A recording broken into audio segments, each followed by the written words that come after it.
حضرت ابو امامہ رضی اللہ تعالی عنہ سے روایت ہے، حضور اکرم صلی اللہ علیہ وسلم نے ارشاد فرمایا،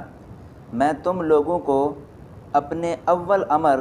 یعنی ابتدا کے بارے میں بتلاتا ہوں۔ میں حضرت ابراہیم علیہ السلام کی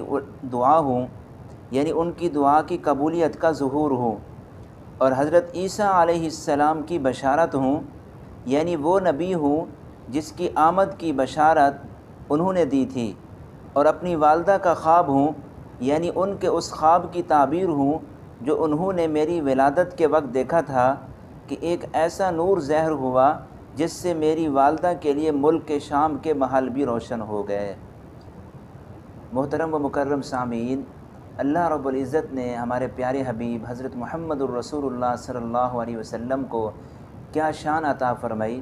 میں نے پہلے بھی عرض کیا، اللہ تعالیٰ نے حضور صلی اللہ علیہ وسلم کو ہر چیز کامل درجے کی عطا فرمائی، جو بھی چیز عطا فرمائی اس میں کمال ہی تھا۔ اللہ تعالیٰ حضور صلی اللہ علیہ وسلم کی سچی محبت ہمیں نصیب فرمائے اور محبت کے تقاضوں پر عمل کرنے کی توفیق نصیب فرمائے، آمین۔